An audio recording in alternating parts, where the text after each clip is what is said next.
It's been my pleasure to know and work with Congressman Paul for 30 years. We go back to 1975 together.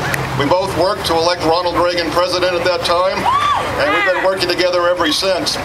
I'm going to make this brief. I just simply want to introduce to you the most outstanding congressman in America, the taxpayer's best friend, the champion of the Constitution, Congressman Ron Paul.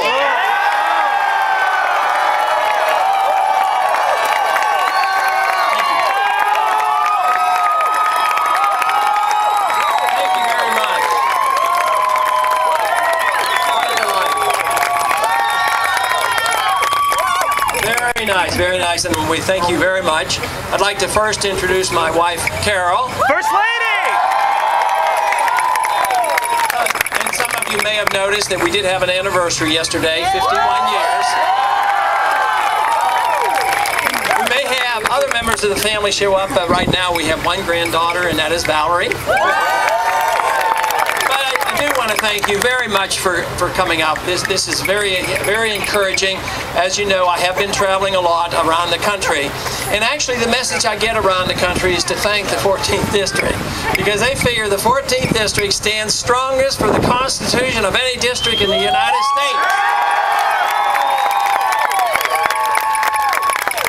And I understand that there was a revolution that started down here. There was the Texas Revolution, but the other revolution is going on now, and that is to revert back to the original revolution of this country, and that means defending liberty and not an intrusion in our liberty, which has been continuously happening.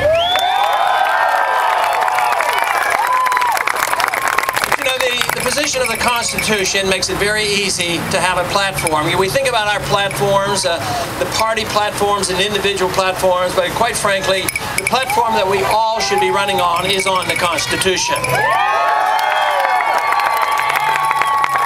And literally hundreds of thousands of copies of the Constitution have been passed out in this campaign.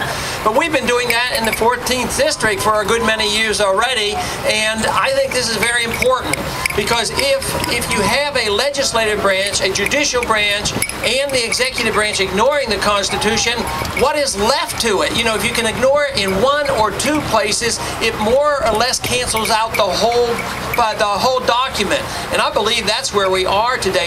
So we indeed need an emphasis, a strong emphasis of the restoration of the limitation of powers that we have received in our Constitution.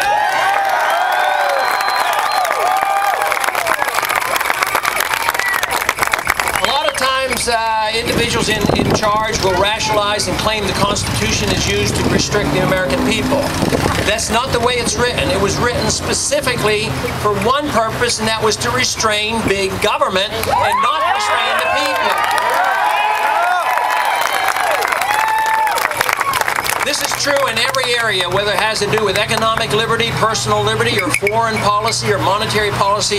It's very, very clear what we're supposed to do. The founders were geniuses. They had given us a document that was the best document ever. They had given us a country that was the freest ever. And they had given us a country that became the most prosperous. Today, we still have a lot of freedom left. We still have a lot of prosperity. But if you look at the fundamentals have been eroded. And a lot of our prosperity, tragically, is based on debt and on a monetary system that is very fragile. Therefore, we are called upon right now to reverse this trend.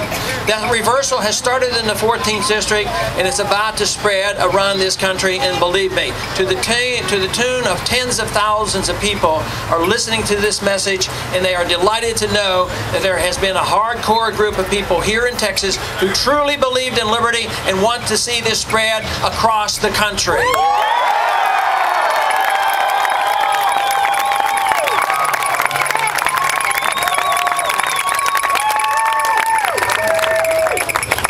When I first ran for Congress in the 1970s, I believe economic issues were the main motivation for me, because I understood what happened in the 60s. In the 60s, I had been in the military for 5 years.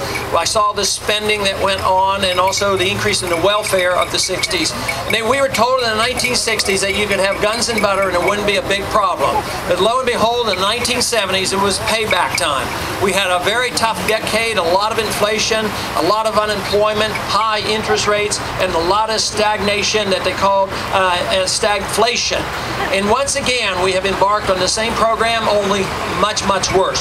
We spend too much, we inflate too much, we run up too many deficits, and now we are more engaged around the world than ever before, and it is bankrupting our country, and it's time we cut back and balanced our budget.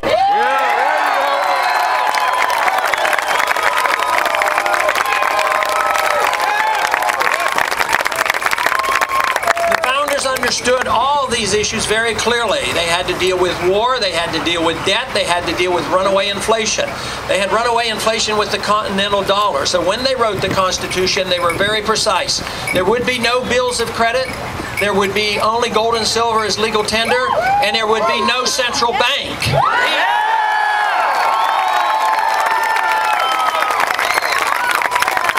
So if we are to restore the Constitution, if we are to restore freedom in our marketplace and have sound money, we would not have a Federal Reserve System.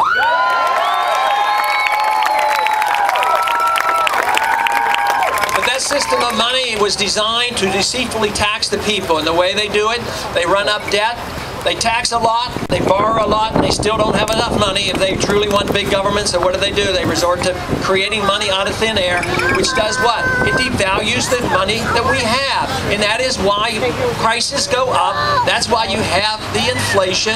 And it's also the reason that you can read on a daily basis today the depreciation of the dollar, the weakness of the dollar, the collapsing of the dollar, to the point now where the Canadian dollar is worth more than the American dollar. There's something wrong with our system.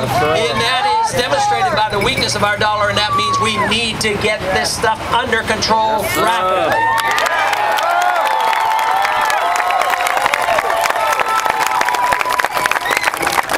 So I started off talking a lot about economic policies in the 70s.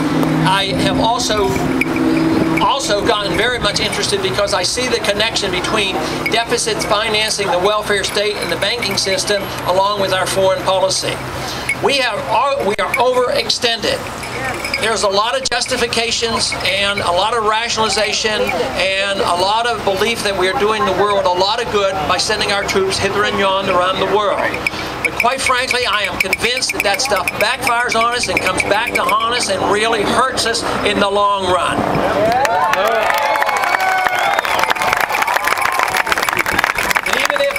People in this country believe it's all well-intentioned, we have to pursue it. Quite frankly, it's impossible because we don't have the money.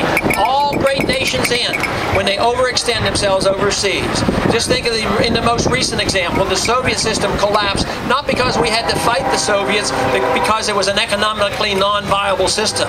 And we cannot pursue what we're doing. We're in 130 countries. We have 700 bases overseas. It has diminished our national defense. It has increased the threat of terrorism here at home, and we won't be able to afford it. We are now spending nearly $1 trillion overseas maintaining our world empire.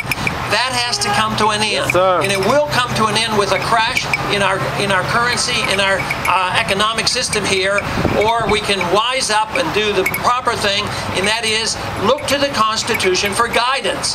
We have a responsibility in government, whether it's in the Congress or the presidency. The responsibility is to provide for a strong national defense and defend the liberties of the American people. It is not designed to police the world and be involved in the internal affairs of all the other nations.